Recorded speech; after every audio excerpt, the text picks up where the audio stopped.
일어나셔서 함께 봉독하시겠습니다. 여호수아서 24장 14절에서 18절 말씀까지입니다. 우리 성경을 갖고 계시는 분은 여호수아서 24장 14절에서 18절 말씀까지 찾으시고 함께 봉독하시기 바랍니다.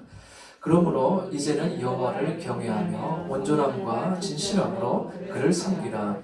너희의 조상들이 강 저쪽과 애굽에서 섬기던 신들을 치워버리고 여호와만 섬기라. 만일 여호와를 섬기는 것이 너희에게 좋지 않게 보이거든 너희 조상들이 강 저쪽에서 섬기던 신들이든지 또는 너희가 거주하는 땅에 있는 아모리 족속의 신들이든지 너희가 섬길 자를 오늘 택하라. 오직 나와 네 집은 여호와를 섬기겠노라 하니 백성이 대답하여 이르되 우리가 결단코 여호와를 버리고 다른 신들을 섬기기를 하지 아니하오리니 이는 우리 하나님 여호와께서 친히 우리와 우리 조상들을 인도하여 애굽 땅 종되었던 집에서 올라오게 하시고 우리 목전에서 그 큰 이적들을 행하시고 우리가 행한 모든 길과 우리가 지나온 모든 백성들 중에서 우리를 보호하셨음이며 여호와께서 또 모든 백성들과 이 땅에 거주하던 아모리 족속을 우리 앞에서 쫓아내셨음이라. 그러므로 우리도 여호와를 섬기리니 그는 우리 하나님이시니이다 하니라. 아멘. 우리 자리에 앉으시겠습니다.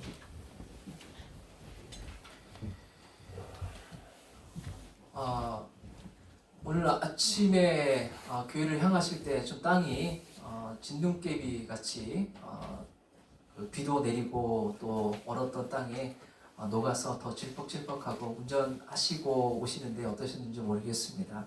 저도 오신 모든 분들에게 오늘도 주님의 그 말씀의 진리의 영이 충만하시고 우리 삶에 능력을 주시는 거룩하신 주님의 그 말씀으로 충만된 하루가 되시기를 예수 그리스도의 이름으로 축복합니다. 오늘 말씀을 위해서 잠시 기도하시겠습니다. 주님, 오늘도 주의 성령으로 우리의 속사람을 새롭게 하여 주시옵시고 거듭나게 하여 주시고 주의 그 진리의 말씀을 통하여 주님 앞으로 나아가기를 원하옵나니 주여 우리의 닫혀진 눈을 열게 하여 주시옵소서. 우리의 귀를 주님의 그 말씀을 청종하올 때에 듣게 하여 주시옵시고 알게 하여 주시고 깨닫게 하여 주시옵소서. 오늘 그 말씀 안에서 우리의 삶에 더욱더 풍성한 은혜를 베풀어 주시는 주님의 은혜가 여기 모인 모든 분들에게 또 이 예배 가운데 속한 모든 이들에게 충만케 하여 주시옵소서. 온전히 주님만을 믿사오며 우리 주 예수 그리스도의 이름으로 기도드립니다. 아멘. 아멘. 할렐루야. 아멘. 한 주간 동안 잘 지내셨습니까? 네. 예, 뭐 팬데믹뿐만 아니라 뭐 감기나 여러 가지 상황으로 인해서 좀 불편하셨던 분들도 계셨겠지만 오늘 하루 가운데에도 또 우리를 회복해 해주시고 강건케 해주시고 능력 주시는 주님의 놀라운 그 임재를 체험하시고 또 경험하시는 귀하고 복된 시간 되기를 원합니다. 우리 옆에 계신 분에게 좀 이렇게 선포하셨으면 좋겠어요. 우리 믿음의 사람이 됩시다 라고 함께 고백하셨으면 좋겠습니다. 오늘 말씀의 제목은요, 오직 나와 내 집은 여호와를 섬기겠노라. 부제목이 그거예요. 근데 여호와를 선택하라 라고도 함께 나와 있지만 우리는 어떻게 살아야 합니까? 라는 제목으로 저희가 4주째 진행을 해오고 있습니다. 여호수아 익히 많이 들어보셨겠지만은요, 여호수아서의 전체 이야기는 이렇습니다. 하나님께서 이제 모세의 뒤를 이어서 후계자로 여호수아를 지명하셨습니다. 그리고 여호수아에게 말씀하시기를 하나님의 약속의 땅 가나안을 향하여서 나아가고 그 땅을 정복하며 또 그 땅 가운데 정착할 것을 말씀하십니다. 그 하나님의 말씀과 명령대로 여호수아와 이스라엘 백성들은 여호수아를 리더로 삼아서 그 땅을 이제 차례차례 하나님의 말씀대로 정복해 가기 시작합니다.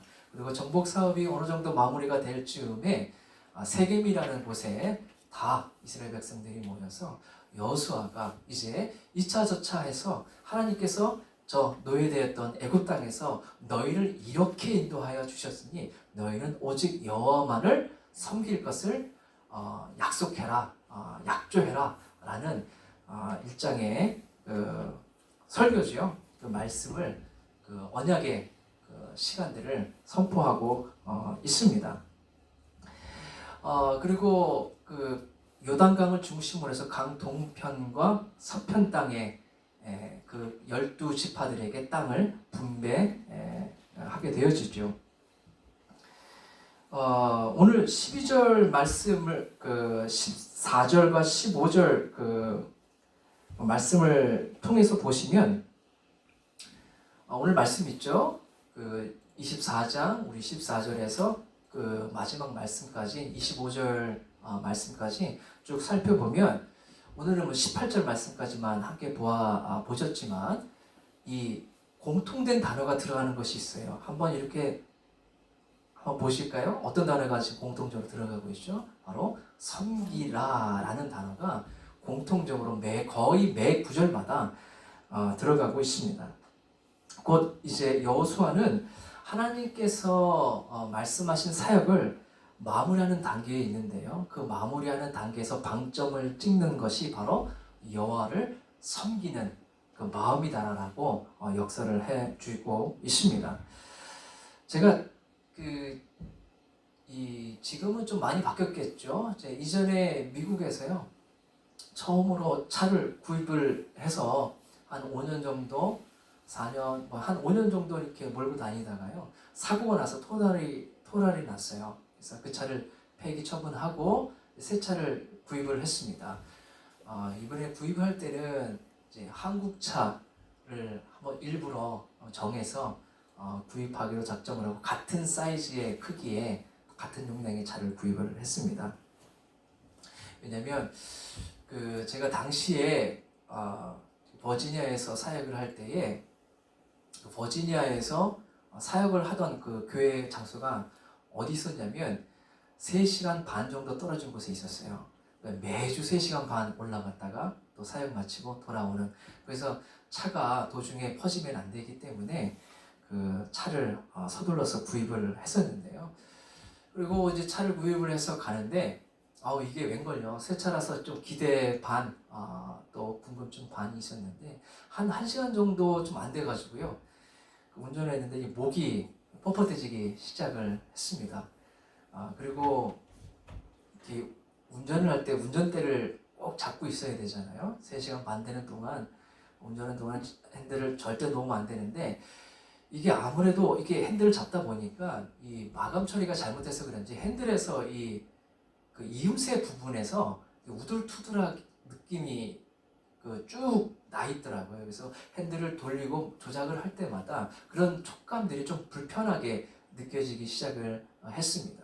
그리고 기어를 이렇게 만질 때에도 이 끝에 이렇게 매끄럽게 처리되지 않은 마감 때문에 이 손끝이 이렇게 거칠거칠한 느낌을 받곤 했었어요. 이전 차에 대한 기억을 갖고 있었기 때문에 5년 정도 운전을 하였기 때문에 새로운 차에 대해서 비교가 금방 되더라고요. 그래서 그러다 보니까 다른 성능의 부분에서는 먼저 번 차보다 훨씬 더 좋을 수도 있을 텐데, 아무래도 이렇게 금방 제 손으로 느껴지는 이 마감에 대한 불편함 때문에 다른 부분에 대한 성능 부분들은 크게 생각을 못하게 되더라고요. 일반적으로 평가가 절하가 되어졌죠. 그래서 마감이 참 중요하다라는 생각을 그때 다시 한번 해 보았었습니다. 다 잘 했는데 마감 처리가 떨어지니까 다른 성능이 혹시 좋을지 모르더라도 이게 아마 지레 짐작으로 평가 절하를 하게 되더라는 것입니다. 이제 여호수아는 이스라엘 백성들과 함께 가나안의 사역을 거의 마무리했어요. 정복 사업들을 거의 마무리하면서요. 세겜이라는 곳, 우리 한번 지도를 한번 보시면 이렇게 색깔별로 되어 있는 것이 12지파들에게 나눠준 여호수아와 이스라엘 백성들이 여기가 사해고, 여기 요단강이 흐르고요, 동편과 서편 이렇게 양쪽 모두 가나안 지역을 정복한 후에 땅을 이렇게 나누어 주었습니다. 좀 더 자세히 보면 여기 위가 갈릴리 호수예요. 그리고 갈릴리 호수에서 요단강이 이렇게 흘러가죠. 어디로 흘러갑니까? 예, 감사합니다. 사해로 흘러가는 거예요. 예. 그래서 어디로 모이라고 하냐면 여기가 이제 예루살렘이고 세겜이라는 곳이 이곳입니다. 딱 중간쯤 되죠. 그러니까 이 세겜으로 오라는 이유가 있었던 것 같아요. 지도를 보니까 이 정복한 지역 중에서 중간쯤 되는 부분이에요. 그러니까 모든 지파들이 다 모였다가 흩어지기도 용이한 곳이 바로 세겜이라는 지역이죠. 세겜으로 오라고 해서 이렇게 이곳으로 오라고 해서 그곳에서 이제 오늘 읽은 본문의 말씀을 여호수아가 이스라엘 백성들에게 선포하고 있었던 것입니다. 여호수아가 이제 마감을 하면서요, 이제 사역의 마감을 하는 거예요. 하나님의 말씀하신 일들을 이제 마무리하면서 그가 주안점으로 삼는 것이 있습니다. 바로 조금 전에 우리가 함께 보았던 것처럼 가나안 땅에서 살 때에 여호와 하나님만을 섬기라라고 오늘 15절에서 18절 말씀을 보시더라도, 끝까지 말씀을 보시더라도 매 구절마다 섬기라 여호와만 섬기라 라고 아주 강조를 하고 있습니다. 여호수아의 마감 포인트가 바로 그거예요. 여호와만 섬기라 라는 것입니다. 여호수아가 위대한 리더가 될 수 있었던 것은요, 이처럼 그가 하나님이 주신 일들을 행해 나갈 때에, 주님과 함께 동행할 때에 그가 하나님께서 말씀하신 중요한 그 요지가 무엇인지 정확하게 맥을 짚을 수 있었다라는 것입니다. 그래서 이 위대한 리더자들의 중요한 덕목 중에 하나는요, 중요한 것이 무엇인가를 정확히 집어낼 수 있는 그 맥을 잡을 수 아는 그런 지혜가 중요한 것입니다. 그러면 여러분 그 맥을 어떻게 잡을 수 있었을까요? 중요한 그 이스라엘 민족에게 그들의 그 운명에게 있어서 중요하다라고 여기는 것을 여호수아는 어떻게 이처럼 정확하게 맥을 잡을 수 있었을까요? 일단 여호수아의 삶을 한번 이렇게 여호수아를 통하여서 출애굽기를 통하여서 우리가 살펴보면 알 수가 있어요. 여호수아는 일단 모세와 함께 신앙생활을 했던 청년이었습니다. 사람이었어요. 그가 출애굽 이제 애굽에서 나올 때에 홍해를 건넜을 때에도 모세가 지팡이를 들었지만 홍해는 하나님이 가르신 것을 여호수아는 그것을 모두 경험하였다라는 거예요. 그리고 그들이 모두 나왔을 때에 뒤를 쫓아오던 애굽 군대가 모두 하나님께서 다시 물을 닫으심에 모두 수장되었던 것을 또한 여호수아는 경험을 하였었습니다. 그래도 지나서 이 또 하나의 바다를 가르셨는데 이번에는 강이었지요. 물을 가르셨는데 요단강을 가르셨어요. 여호수아가 이제 이스라엘 민족들을 이끌고 요단강을 건너야 되잖아요. 요단강을 건너서 이쪽 서편의 지역에 있는 약속의 땅을 향해서 나가야 되는데 이 첫 번째 지역에 있는 곳이 바로 그 지역에서 위치한 것이 여리고 성이었습니다. 여리고 성을 어떻게 건너갔습니까? 잘 아시는 대로 이스라엘 백성들이 행했던 것은 하나님을 찬송하는 것이었어요. 찬송을 하자 어떻게 됐습니까? 요단강이 홍해가 갈리듯이 이 발목까지 들어갔을 때에 요단강이 쫙 마르기 시작했죠. 그래서 그 마른 땅을 이스라엘 백성들이 건너갈 수 있었습니다. 여호수아가 그것을 경험했단 말이에요. 그리고 여리고 성에 가서 그 여리고 성은 어떻게 점령을 하였습니까? 그들이 해왔던 것은 단지 그 여리고 성을 빙빙빙빙 돌고 나중에 냅다 소리 한번 지르는 것이죠. 그러면 하나님께서 그 성을 무너뜨렸던 것을 여호수아는 그것은 분명히 경험을 하였던 것입니다. 하나님께서 그들에게 어떻게 행하셨는가를 여호수아는 분명히 경험하고 기억을 마음판에 새겨 넣었다라는 것입니다. 그래서 이 여호수아가 이처럼 이스라엘 백성들에게 중요한 그 하나님의 그 맥을 그들이 어떻게 하면 번성하고 번창하며 그들이 복된 삶을 살아갈 수 있는가에 대한 중요한 맥을 잡을 수 있었던 그 이유 중에 큰 이유는 바로 하나님에 대한 경험을 그는 기억하고 갖고 있었다라는 것입니다. 하나님을 바로 경험하는 거예요. 우리의 삶 속에서 하나님을 경험하는 것이 바로 포인트라는 것입니다. 여호수아가 하나님께 주신 일들을 잘 마무리할 수 있었던 것은 다시 한번 이렇게 여호수아의 그 삶을 되돌아보면 하나님을 경험한 그런 경험이 있었기 때문입니다. 우리는 우리의 삶을 이끌어 가시는 분이 누구이신가를 우리는 경험을 해야 돼요. 우리의 삶의 결정적인 인도자가 누구이신가를 경험해야 한다는 것입니다.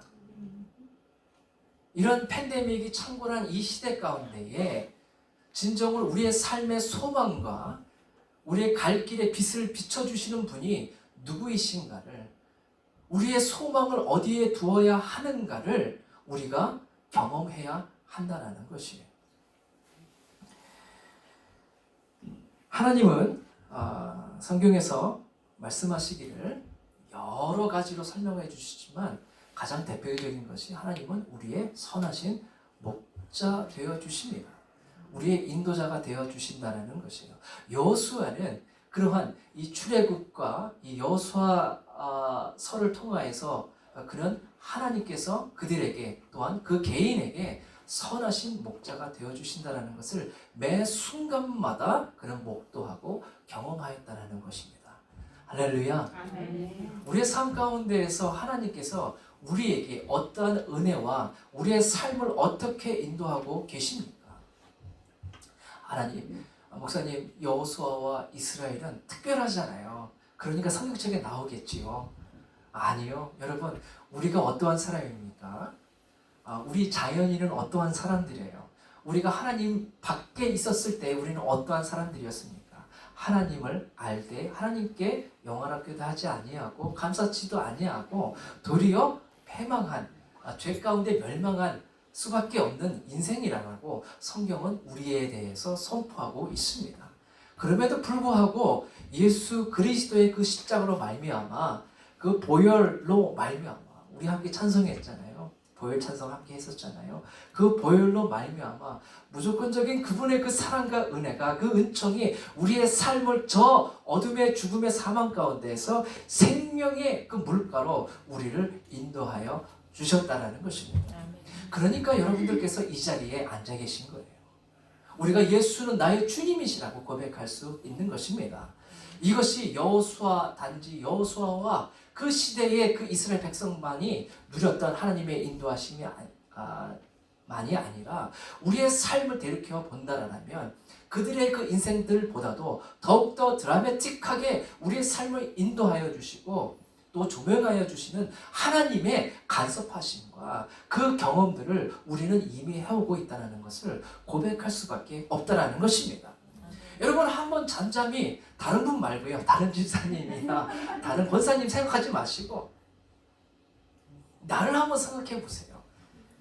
하나님께서 나의 인생의 삶 가운데 어떻게 인도하셨는가를 우리는 한번 기억해 보아야 하는 것입니다. 아멘. 나에게 어떤 은총을 주셨는가를 우리는 다시 한번 되짚어 보아야 되는 것입니다. 그렇게 본다라면 세겜에서의 그 여호수아와 이스라엘 백성들 간의 그 거룩한 언약의 그 시간들은 언약의 갱신의 시간들은 다시 한번 언약을 갱신했던 것이잖아요. 첫 번째 모세와 했던 것과 다시 여호수아와 언약의 갱신의 시간들을 가졌잖아요. 이 시대에 우리의 삶 가운데도 다시 한번 우리의 삶을 새롭게 해주시고 거듭나게 해주시고 말씀에 신령한 것들로 우리의 인생에 마르지 않게 해주시는 우리의 가람들을 채워주시는 주님 앞에 우리는 감사해야 하는 것이고 우리의 삶은 그처럼 복된 길로 인도하시는 그 주님을 우리는 다시 한번 기억하며 그분의 그 손길들을 인하여서 우리는 그 세겜의 그 언약의 갱신과도 같이 우리는 날마다 주님 앞에 다시 한번 우리의 선택과 결단들을 이루어 나가야 한다는 것입니다. 할렐루야. 우리가 이미 받은 복이 많다라는 것이에요. 바울만 그런 고백을 할 수 있는 것이 아니지요. 내게 있는 은혜가 이미 족하다 라고 하는 것이 비단 바울의 고백이기만 하겠습니까? 우리의 고백 또한 그러하다라는 것입니다. 이미 하나님께서 우리에게 우리의 인생 가운데 찾아와 주시고 우리가 그 홍해를 건너가게 해 주시고 우리 요단강 몇 번씩 건넜잖아요. 몇 번씩 건넜잖아요. 우리 또한 건넜잖아요. 하나님께서 우리가 미처 감당하지 못할 일들을 마치 여리고 성들을 하나님의 그 능력으로 이루게 하여 주신 것처럼 그 성을 향하여서 나가게 해주신 것처럼 하나님께서 우리가 감당할 수 없는 일들을 만날 때에 하나님께서 우리의 그 길들을 어떻게 열어주셨는가를 우리는 다 경험해 보았다는 것입니다. 그랬었잖아요.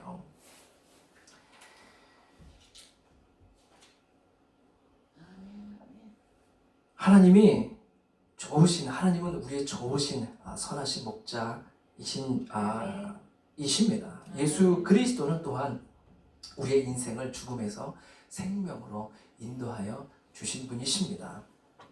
성령은 우리에게 또한 능력을 주셔서 그리스도의 그 복음적인 삶을 살도록 우리의 발걸음을 지도하여 주시고 교훈하여 주시고 알려주시는 분이 되어 주십니다.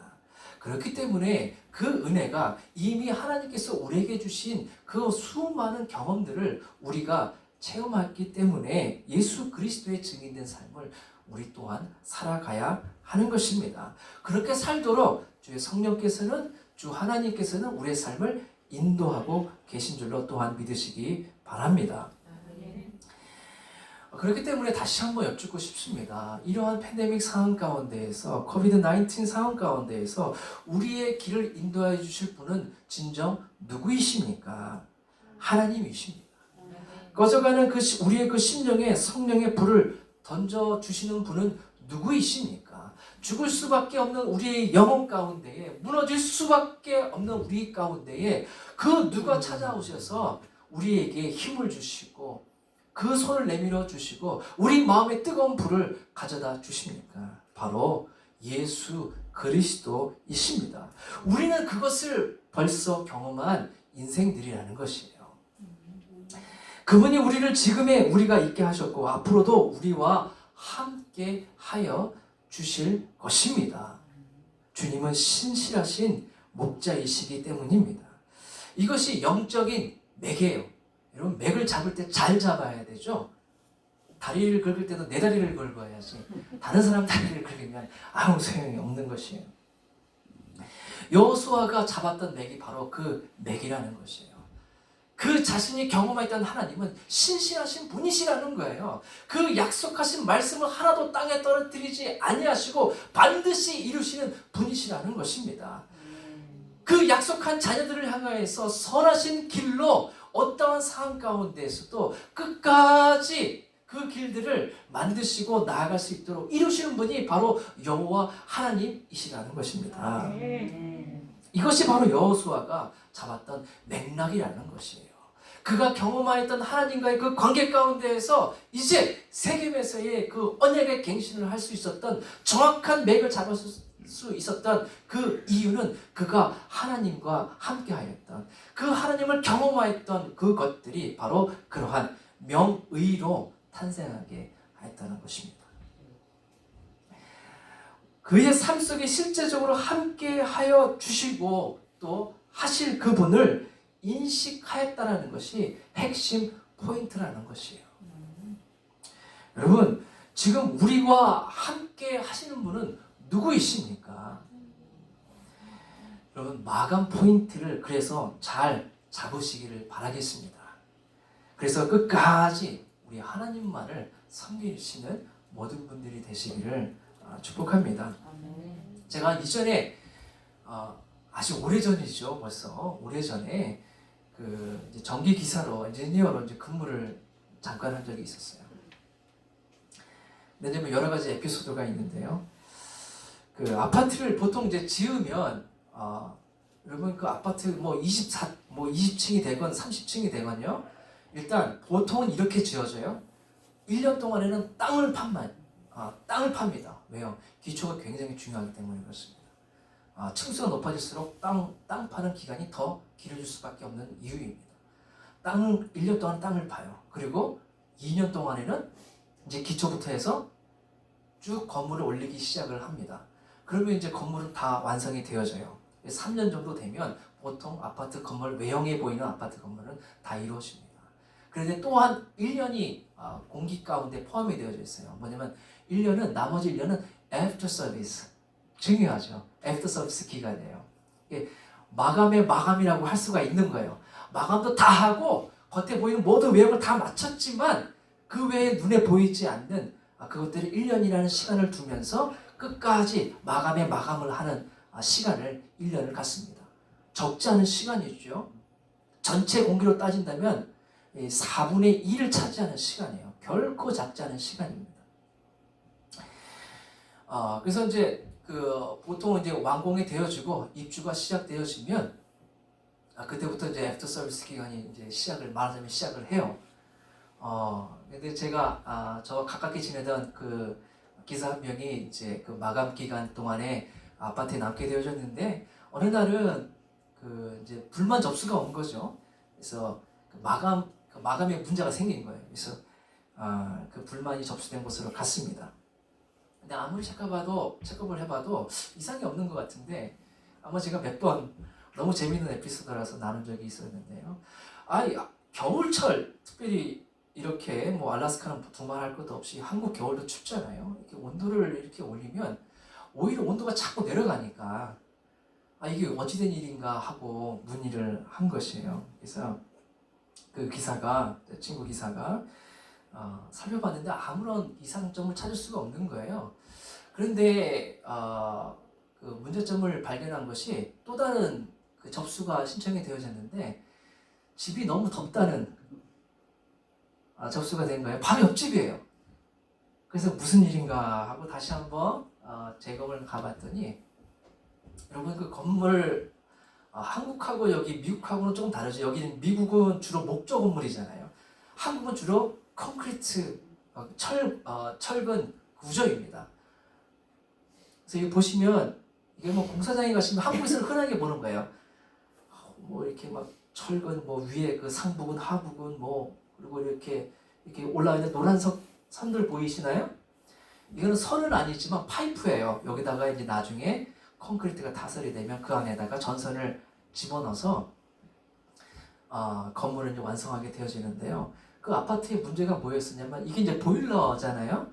이게 이쪽 집 보일러, 이제 여기 다른 집 보일러가 있겠죠. 이게 이 아파트니까 벽 하나 두고 이쪽 집, 저쪽 집 이렇게 갈리잖아요.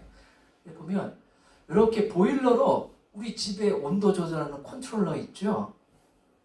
컨트롤러에서 이렇게 온도를 올리면 그 선이 보일러 보고 온도를 올려라 라고 해서 가동이 돼야 되잖아야 그럼 어떻게 해야 되겠어요?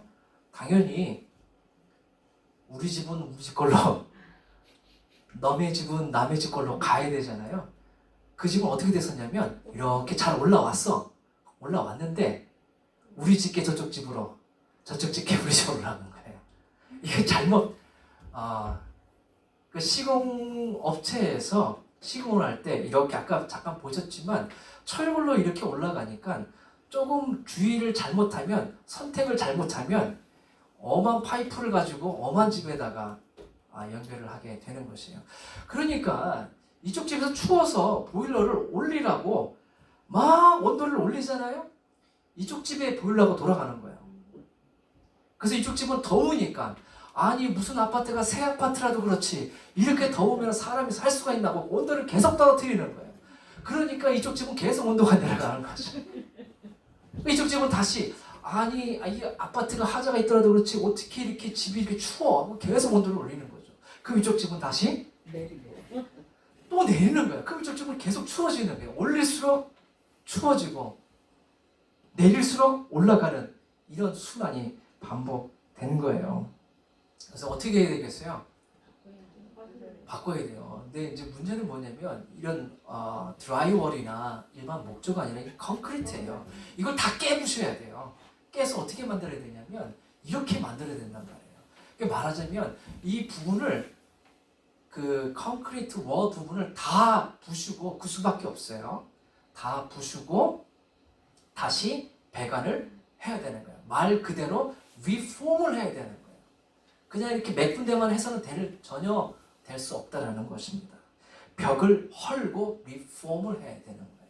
성경에서는 우리에게 이전 것은 지나갔으니 새 것이 되었도다 라고 하고 있잖아요. 이렇게 새 것이 되어야 되는 거예요. 이전에는 우리의 인생에 꼬였어요.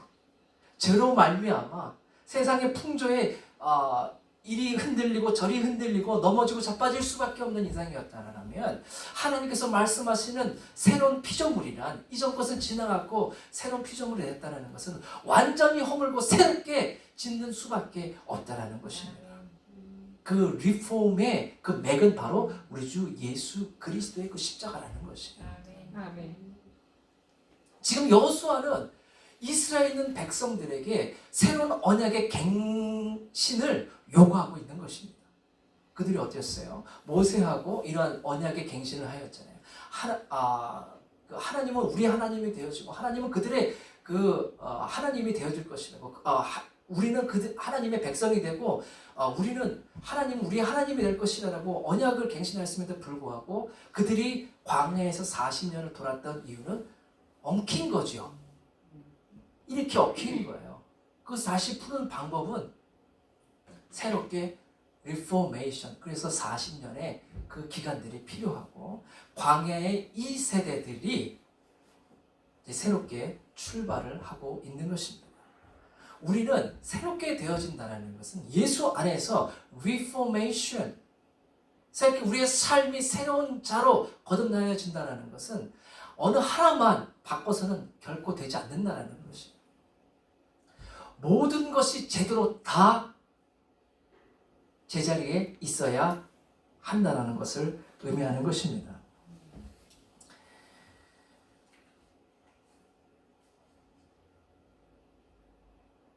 그래서 여호수아는요, 그래서요, 뭐라고 말하고 있냐면 이스라엘 백성들에게 선을 잘 선택하라는 거예요.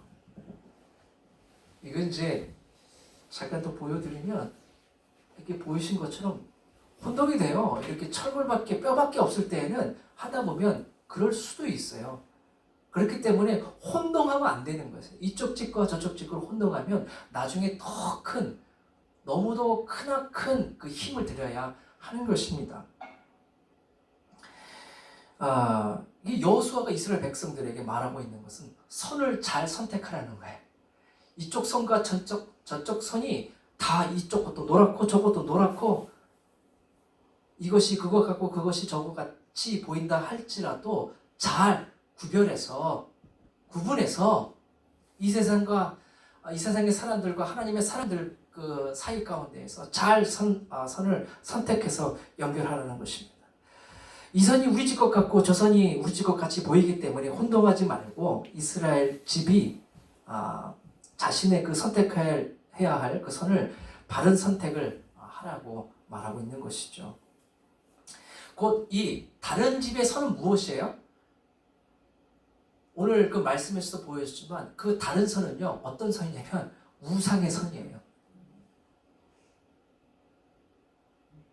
여호와의 선인지 옆집의 우상의 선인지 잘 선택해서 연결을 하라고 말씀을 하고 있는 것입니다.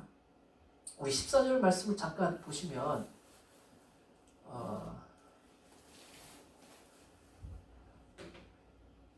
이렇게 얘기를 하고 있습니다. 여호수아는 이스라엘 그 백성들에게 너희가 저 강 저쪽과 애굽에서 섬기던 신들을 버리고 여호와만 섬기라라고 얘기하고 있어요. 강 저쪽은 또 뭐고 그 애굽의 신들은 뭐예요? 보시면 쫙 보시면 요게 요단강입니다. 지금 요 세겜이라는 요단강 서편에서 얘기하고 있는 거죠. 강 저편 아브라함과 데라가 갈대아 우르에 있었죠. 그들의 직업은 우상을 조각하는 직업도 그거였고 우상을 섬기는 집이었습니다. 바로 갈대아 우르라는 곳이에요. 이곳이에요. 강 저편에서 메소포타미아 이 끝자락에 있는 이 갈대아 우르 지역에서 문명이 참 많이 발전을 했죠. 그곳 가운데에서 섬기던 그 신들을 치워버리고 또 애굽 이 고센 땅에서 출발을 했습니다. 출애굽을 해서 가나안 땅까지 가는데 40년이 걸린 것이죠. 여기는 애굽 땅이에요. 이 고센 땅에는 여러 신들이 있습니다. 하나님께서 출애굽 당시에 6월절까지 보이셨던 바로 마지막 재앙까지 보이셨던 여러 가지 이 팔이라든지 이팔이라든지 여러 가지 그 벌레 개구리가 올라온다든지 이런 거 있잖아요. 전부 그들이 섬기던 신들이란 말이에요. 하다못해 벌레까지도 섬기던 신들이 존재하던 곳이 바로 이 애굽 땅이었다는 것입니다. 그들이 비록 이제 세겜 땅을 밟고 있지만 하나님의 약속의 땅 가운데 있지만 어디 갔어요? 이 약속의 땅에 밟고 있지만 여전히 그들 가운데에는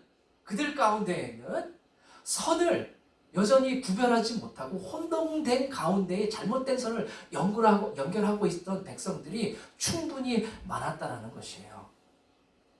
여전히 그들은 하나님을 경험했음에도 불구하고 하나님의 귀한 라인이 올라오고 있음에도 불구하고 자신들이 갖고 있었던 쥐고 있던 그 선과 이제는 혼동되기 사람들이 있었다는 것이에요. 여전히 40년이 지났지만 그들 가운데는 그러한 경향들이 있었다는 것입니다. 그들 가운데는 여전히 태양신을 섬기고 있었고 여러 가지 그 우상들을, 가증한 우상들을 가지고 나와서 섬기고 있었기 때문에 이제 약속의 땅에 들어갔었을 때에는, 하나님의 자녀가 될 때에는 예수 그리스도로 말미암아 우리가 거듭난 인생이 되었을 때는 리포메이션, 우리가 완전히 이제 우리의 시스템이 변했을 때에는 어둠의 자녀에서 빛의 자녀로 우리가 변했을 때에는 이제는 그 라인을 정확하게 정리하는 삶을 살아가는 것이죠. 오직 여호와만 섬기라는 것입니다. 가나안은 하나님께서 이스라엘 백성들이 호렙산에 있을 때부터, 왜냐하면 이 땅도 만만치 않은 땅이었죠. 가나안도 하나님께서 모세를 통하여서, 여호수아를 통하여서 계속해서 일러주시고 공지하셨던 내용이 무엇입니까? 그 땅에 있게 되었으면 우상의 유혹으로부터, 미혹으로부터 경계하라라는 것이었습니다.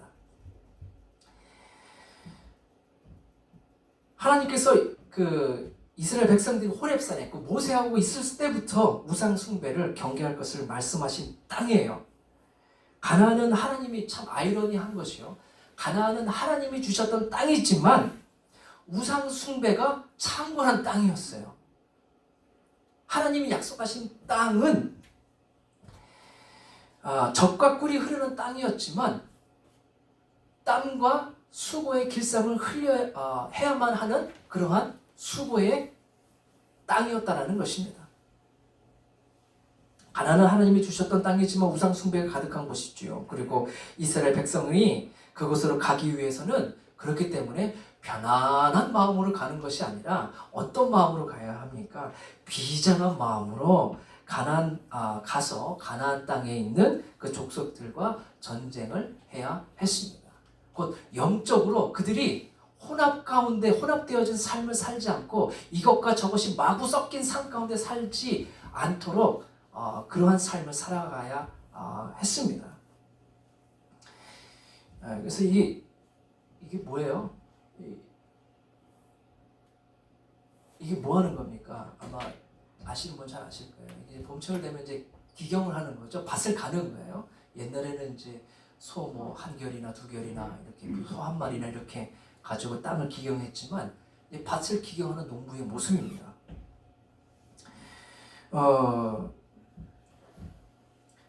하나님이 주신 땅은요, 산지였어요. 그리고 그들이 그곳에 가서 그 땅을 경작해야 했던 것입니다.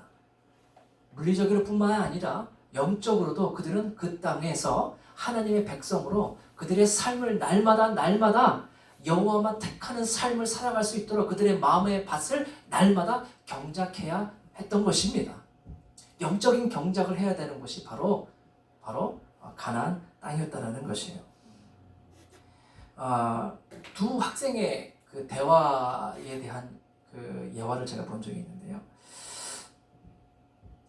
우리 선택 있잖아요. 지금까지 우리 함께 나눈 것은 여호수아 시대 때의 이스라엘 백성들뿐만이 아니라 오늘날을 살아가는 우리에게서도 오직 하나님만 택하는, 이것과 저것과 세상 것과 내 것과 하나님의 것이 혼동되지 아니하고 질서 있는 삶, 정돈되어진 삶, 바로 하나님만을 섬기는 삶에 대해서 강조를 하고 있는데요. 이 선택한다라는 것, 하나님의 은혜가 있었을 때 우리가 선택을 하게 되어지죠.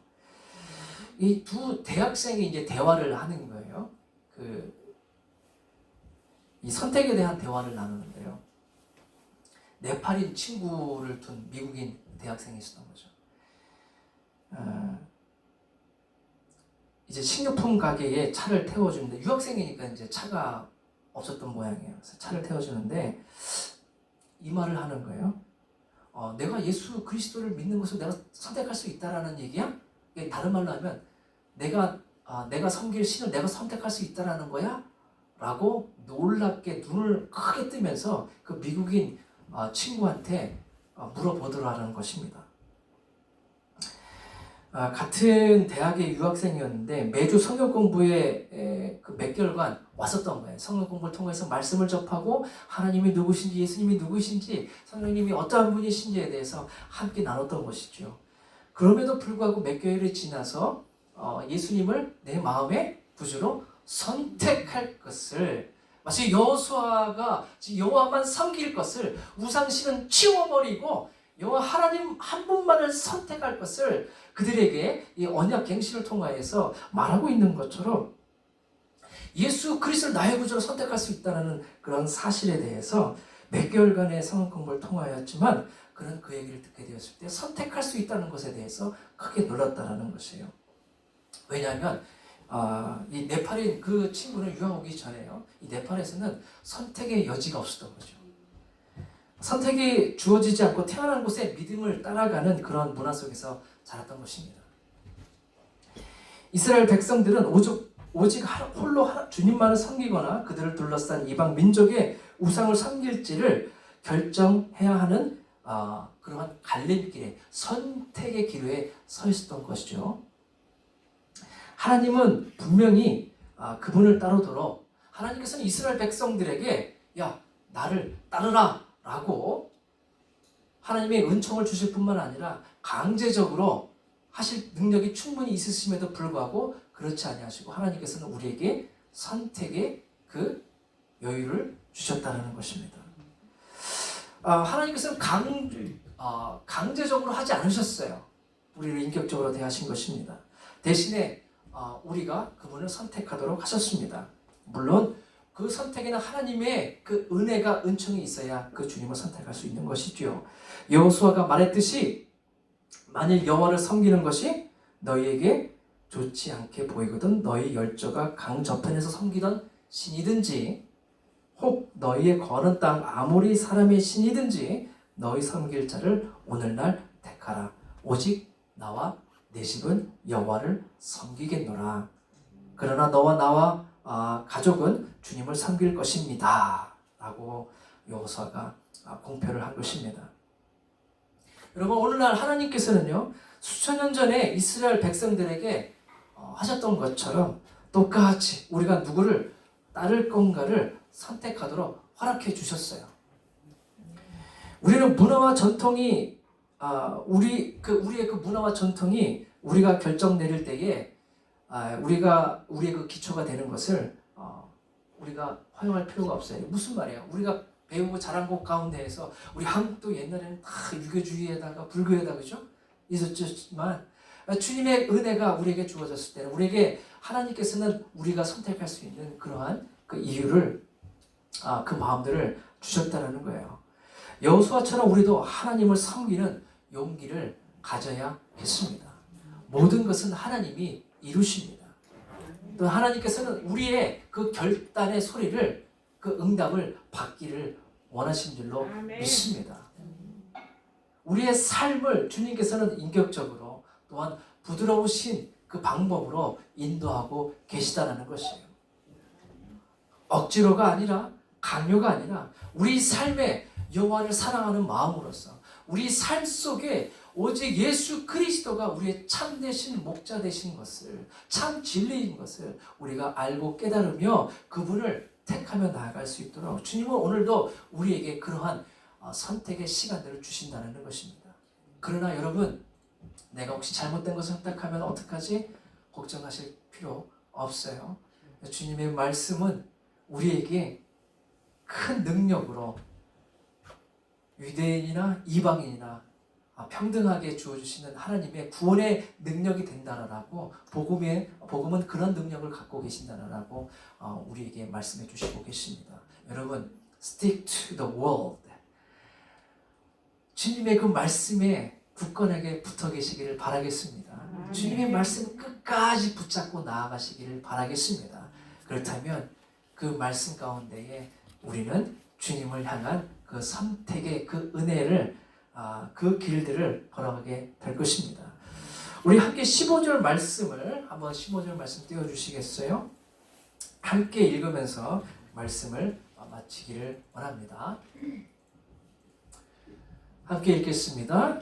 만일 여호와를 섬기는 것이 너희에게 좋지 않게 보이거든 너희 조상들이 강 저쪽에서 섬기던 신들이든지 또는 너희가 거주하는 땅에 있는 아무리 족속의 신들이든지 너희가 섬길 자를 오늘 택하라. 오직 나와 내 집은 여호와를 섬기겠노라 하니. 우리 주님의 그 은총이 여러분들의 삶 가운데, 선택의 삶 가운데 역사하여 주셔서 주님의 그 길들을 사모하고 사랑하고 주님의 그 길들을 나아가기를 간절히 바라시는 모든 복되신 분들 되시기를. 그래서 오직 여호와 한 분만을 섬기시는, 오직 예수 그리스도를 나의 삶의 중심으로 여기시는 모든 분들이 되시기를 예수 그리스도의 이름으로 축복합니다. 기도하십니다.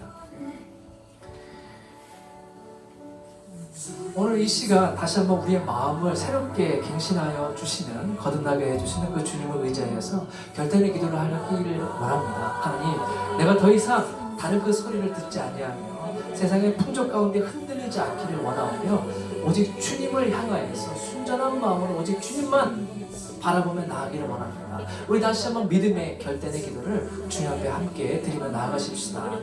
아버지 하나님, 그렇습니다. 오늘도 우리의 그 삶을 주님 앞에 드리며 나아갑니다. 우리 얻어진 그 마음들을 주님의 그 말씀으로 주여 밝히게 하여 주시옵시고 깨닫게 하여 주시옵시며 여전히 나의 삶 가운데 계획하여 주시고 말씀하여 주시고 나의 발걸음을 주장하여 주시고 인도하신 주님을 알게 하여 주시옵소서. 주의 은혜가 내게 임하시고 계시다고 믿습니다. 나의 삶의 순간순간마다 하나님 그 길들을 주장하여 주시고 주시옵소서. 어두워진 나의 마음속에 주여 역사하여 주옵소서. 주의 성령이여 주장하여 주시옵소서. 우리 영적인 눈이 띄어지게 하여 주시사 주님, 우리가 나아갈 바를 말씀하여 주시옵소서. 세상의 풍조 가운데 흔들리지 아니하며 하나님의 혼돈 가운데 넘어지지 아니하시고 오늘도 우리의 눈과 귀를 열어 주시옵시고 우리가 마음의 문을 활짝 열어 주셔서 우리에게 다가오시는 예수 그리스도의 영광으로 인하여서 온전한 마음 가운데 성령님이 되시는 주옵소서. 이 땅 가운데에 오늘도 그리스도를 알지 못하는 수많은 이들 가운데 생명 되신 예수 그리스도 우리의 삶이 온전히 주님을 아는 삶이 되어 있습니다. 하나님 끝까지 이루어서 주님의 죄 되시는 주의 역사하여 주시옵소서. 우리 각 사람을 향한 주님의 마음을 임하여 주옵소서. 나의 마음을 새롭게 갱신되어지기를 원하옵나니 주여 나의 마음을 다시 한번 주님 앞에 드리며 나아갑니다. 거룩한 산 제사로 드리며 나아갑니다. 주여 큰명하시옵소서. 주님 받으시기 합당한 제물이 되어지게 하여 주옵소서. 우리 예수 그리스도의 보혈로 정결케 되어지게 하여 주시옵시고 온전케 되어지게 하여 주시옵소서. 내 영혼을 사역해서 주님을 기대하고 예수 그리스도의 이름으로 기도합니다.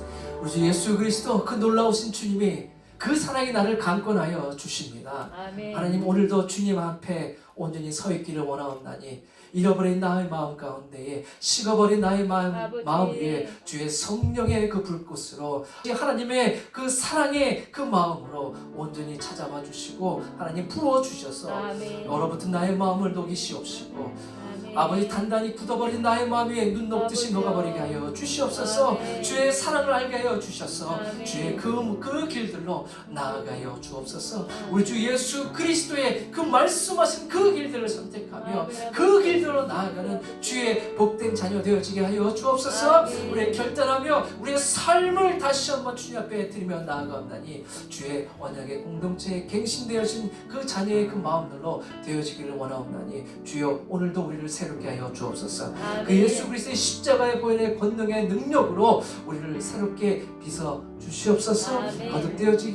거듭나여지게 하여 주시옵시고 새롭게 되어지게 하여 주시옵소서. 진리의 그 말씀으로 충만하게 하여 주시옵소서. 우리의 가난 마음 속에 주님의 그 사랑의 그 마음들로 충만케 되어 주시사 온전한 주의 백성들로 온전히 주님만을 마음에 우리의 삶의 최우선순위에 두며 우리의 삶의 그 근간을 두며 중심의 그 삶을 살아가는 저희들이 되어줄 수 있도록 주여 임하여 주시고 역사하여 주시옵시고 우리의 삶을 인도하여 주옵소서. 주의 사랑의 끈으로 우리를 하나 되게 하여 주옵소서. 우리 주 예수 그리스도의 이름으로 기도드리옵나이다.